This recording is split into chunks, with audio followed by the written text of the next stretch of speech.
আসসালামু আলাইকুম এভরিওয়ান। নিজের গন্তব্যে আসার পরে দেখেন কি একটা সারপ্রাইজ পেয়েছি। Welcome home. ঠিক আছে, এখন কাছের মানুষদেরকে নিয়ে কেকটা কাটবো, কিন্তু তারা ক্যামেরার সামনে কেউ আসতে রাজি নয়। এই যে দেখেন, আসো বেবি, আসো, তুমি আসো, কেক কাটবে।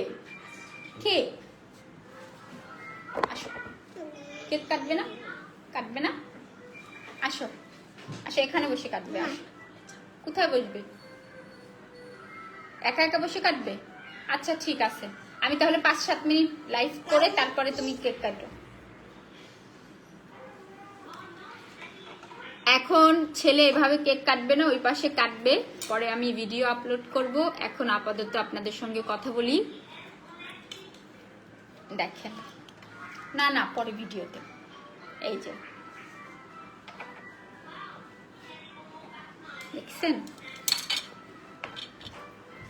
আমি সবার কতটা ভালোবাসার, কতটা আদরের, কতটা ভালোবাসার, কতটা আদরের, যে আমি ঘরে ফিরলে আমার জন্য এরকম। এটা কিন্তু আজকে নতুন না, অনেক আগে থেকে এমন, বুঝতে পেরেছেন? অনেক আগে থেকে কিন্তু এমন। এই যে আরো একজন ভিডিও কলে আছে,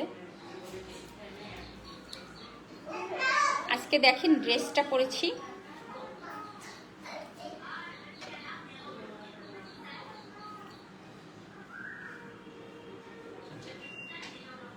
মিথিলাকে কেমন লাগছে সবাই জানান, সবাই কমেন্ট করুন।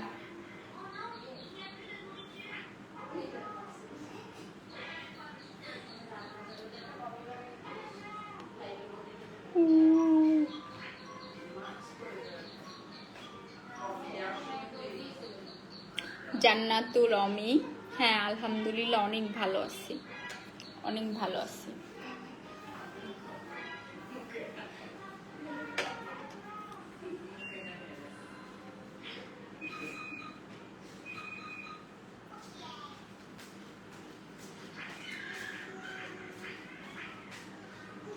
শুভ কামনা করছেন আপু, thank you so much. Nilima, বন্ধু হতে চাই, রকস্টার, অসাধারণ লাগছে, থ্যাংক ইউ। আজকে পুরনো আরেকটা বান্ধবীর সঙ্গে দেখা হলো, ও বলছে ভাল লাগছে নাকি, অনেক শুকিয়ে গিয়েছি, এগুলো বলল।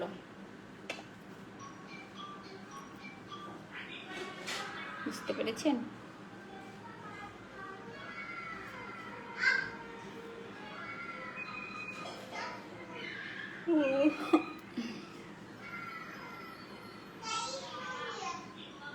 না, লিটন আমাকে ভাবি বলেই ডাকে, একটু ভিডিও করেছিলাম তখন, একটু আলমের উপরে রাখছিলাম তাই। এমনি লিটন ছেলেটা অনেক ভদ্র, সব বিয়ে শাদির ভিতরে আমি নাই।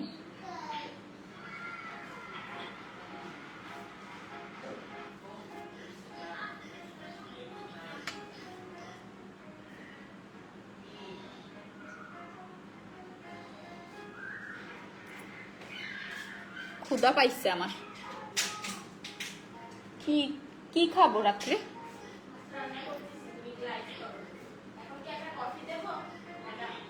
দাও।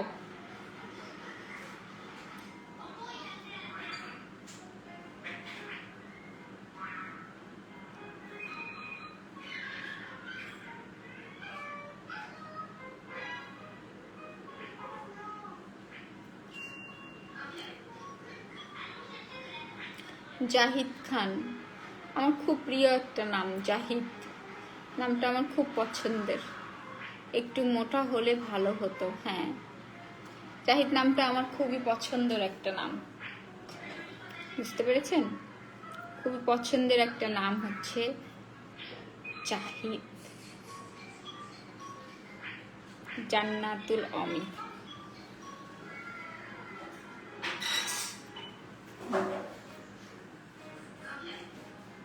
কিছুই দেখা যাচ্ছে না,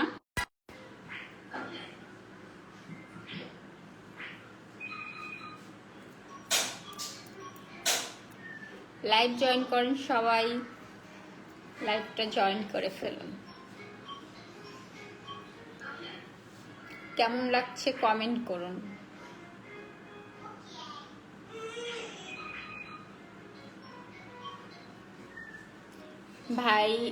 ভাইরে মিথিলা, তোমার কথা শুনে এত হাসি। হাসেন, তাও তো ভালো, কেউ আমার কথা শুনে হাসে।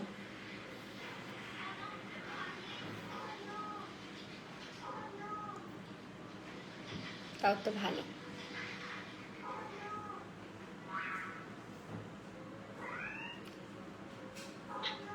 জন্মদিন না আজকে, এটা হচ্ছে ঘরে আসার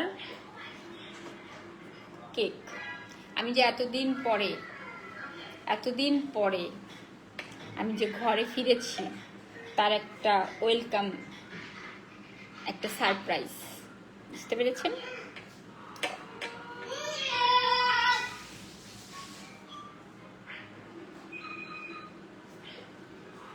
বুঝতে পেরেছেন?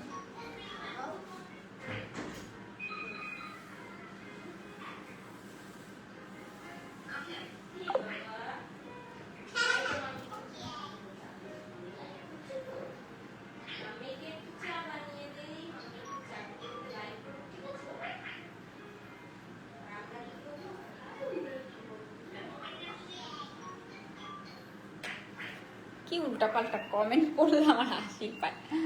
আমি ফুল অনেক পছন্দ করি, ভীষণ পছন্দ করি। দেখুন কি সুন্দর ফুল, ভীষণ পছন্দ করি, ভীষণ ভীষণ পছন্দ করি ফুল। আজিমউদ্দিন, আমাকে নায়িকা নায়িকা লাগে। নায়িকারা অত্যন্ত সুন্দরী হতে হয়, ফিগার সুন্দর হতে হয়। নায়িকা তো নায়িকাই, তাই না? সোহেল রানা, সোহেল ব্যবসা ভাইয়া কেমন আছেন আপনি? আপনার মেসেজটা অনেকদিন পরে পেলাম।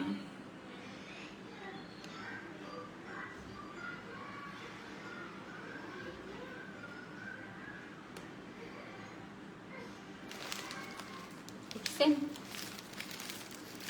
কি সুন্দর ফুল আমার।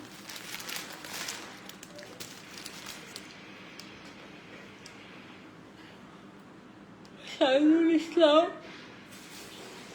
বরিশাল থেকে দেখছেন, thank you so much. Love is power. Zahid Khan, Mithila তোমার অবশ্যই যোগাযোগ আছে। কষ্টের জীবন লিটনের সঙ্গে যোগাযোগ আছে, অবশ্যই যোগাযোগ আছে। হ্যাঁ, আপনার ভাগিনা অনেক ভালো আছে, একটু পরে কেক কাটবে।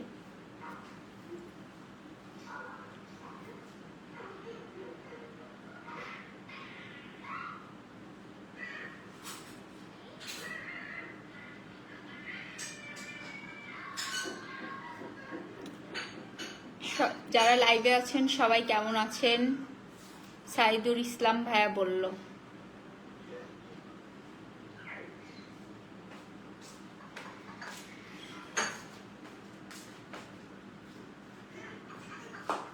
একজন বলছে আমার লাইভ দেখলে নাকি ভালো লাগে হিরো আলমকে যে বাঁশ দিই আমি। আমার কাছে এই শায়েস্তা, এই জন্য ভীষণ রাগ। এত পরিমাণে শায়েস্তা করেছি অনলাইনে ওকে আমি, যে ও আমার নামে মিথ্যা একটা বানোয়াট একটা মামলা দিয়েছে। মানে এত পরিমাণের ওকে, ও যে বদমাস, ও নিজে দেখেন স্বীকার করেছে কিন্তু, যে ও নুসরাতেরও ঠেকানোর জন্য ও মামলা, ও কতবার নিজের মুখে স্বীকার করেছে যে ও মিথ্যা মামলা দেয়। রিজবি আঙ্কেলের নামে ও মানহানি মামলা দিয়ে ও কিন্তু অনলাইনে মাপ চেয়েছে যে আমাকে, ওকে দিয়ে সবাই করায়। তারপরে এই যে নুসরাতকে ঠেকানোর জন্য ও মিথ্যা মামলা দিছে, এই যে সেদিনকার ও স্বীকার করলো। আবার ওর সোনা ময়না টিয়া সেন্না, ওর কালি, তাকে ঠেকানোর জন্য আমার নামে মিথ্যা মামলা দিয়েছে। বুঝতে পেরেছেন? কফিটা দেখেন, কফি। তারপরে ও নিজেই বলে, দেখেন ও নিজেই বলছে, ওর নিজের বক্তব্য, আর একটা বক্তব্য শুনলাম যে ওর গুন্ডা বাহিনীরা ওকে বলেছে, ভাই এই মিথিলা নামে মেয়েটা তো অনেক বাড়াবাড়ি করছে, ওকে কি একটু শায়েস্তা করবো? বলেছে না। তার মানে ওর গুন্ডা বাহিনী আমার উপরে হামলা করতে চেয়েছে, ও নিষেধ করেছে, মানে যে কোনো টাইমে আমার উপরে হামলা হতে পারে। সেটা বক্তব্যটা ও সাংবাদিকদের বলেছে, ওটা আমি কালেক্ট করে রেখেছি। আর একটা কথা, ও নিষেধ করে ও নিজেই নাটক করে অভিনয় সাজিয়ে মার খেয়ে ও কি করলো, ও সোনা পাখি ময়না পাখিরে তার প্রাণ পাখির কাছ থেকে ঠেকাইতে পারতিছে না কোনোভাবেই। তার লাঙ্গের কাছে যাওয়া, তার ময়না পাখি তার লাঙ্গের কাছে যাওয়া বন্ধ করতে পারতিছে না। কি করলো, এই বলে উনি নিজে একটা নাটক সাজায় উনি হচ্ছে একটা মিথ্যা মামলা করলো। আর আমার দেওয়া মামলার ভয়ে, ধর্ষণ মামলা, ভ্রূণ হত্যা মামলা, প্রতারণা মামলা, আরো যে আমার উপরে কয়বার অ্যাটাক হয়েছে তার উপরে আমার 2টা জিডি করা আছে। এই সব ঠেকাবে কি করে? শয়তানি করে আমাকে একটা মিথ্যা বানোয়াট একটা মামলা দিছে। তাই তুই কি মনে করছিস শিরোকালাম আমি ভয় পাইছি? মিথ্যাটা মিথ্যাই। তুই কিছু সময়ের জন্য আমাকে হ্যারাসমেন্ট করতে পারছিস, চিরকালের জন্য না। সত্যিটা প্রমাণ হবেই।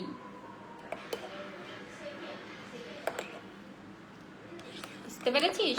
সত্যিটা প্রমাণ হবেই, কারণ সারা বাংলাদেশের মানুষ দেখ, পুলিশ নাকি তোর ময়না পাখির আর ম্যাক্সবির ফোন আলাপ পেয়েছে, তাও তুই ঢাকছিস। সবাই বোঝে এটা, যে তুই যে আসল অপরাধী তাকে তুই বাঁচানোর চেষ্টা করছিস। বুঝতে পেরেছিস? মানে প্রকাশ্যে আসছে যে আসল অপরাধী। বারবার তুই প্রমাণ পাচ্ছিস। দেখ, তো সোনা পাখি ময়না পাখি তার ময়না পাখিরে বাঁচানোর জন্য তোর রেকর্ডিং আমার কাছে চাই। তুই কি তাহলে তুই বোঝ। আবার বড় গলায় বলে আমার ধরা কখনো কোনো ক্ষতি হবে না আলমের।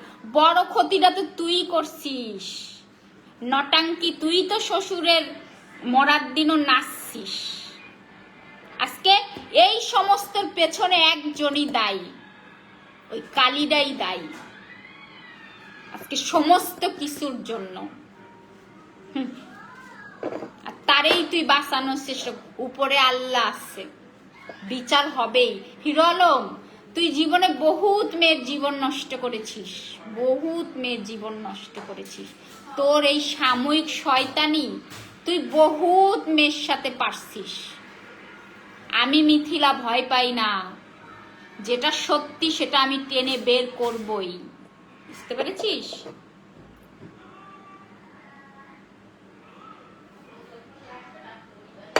প্রচুর কফিটা মিষ্টি হয়েছে রে।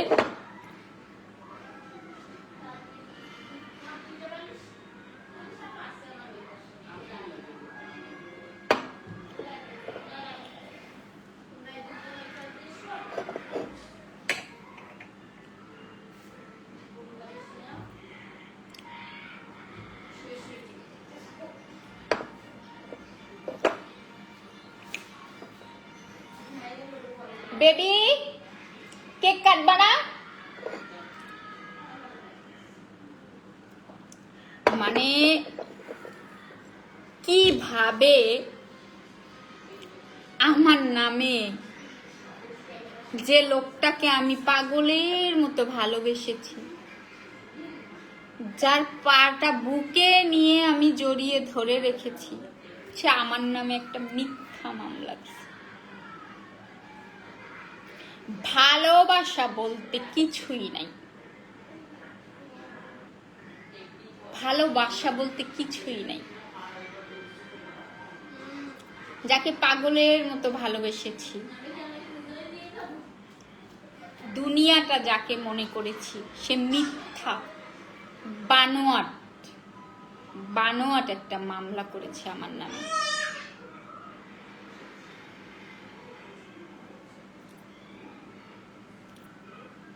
কিছুই হবে না। আরে আলম, তোর এতটাই ভালোবাসি, তোর জন্য তো আমি মরতেও পারি। আর তুই আমার নামে মিথ্যা মামলা দিছিস। তুই যেদিন আমার সঙ্গে বেইমানি করেছিস সেদিনই তো আমি মরণ, বুঝতে পেরেছিস? তোর বাবার সেবা করলাম, যত্ন করলাম, উপরে আল্লাহ আছে, বিচার হবেই, বিচার হবে।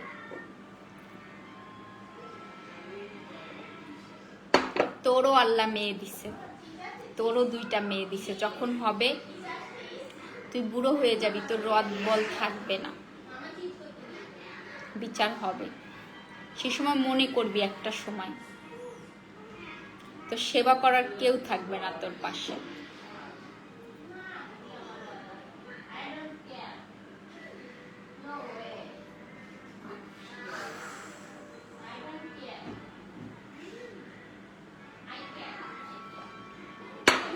ইয়াসিন আপু, আমি লিটনের চাচাতো ভাই। খুব ভালো, কেমন আছো?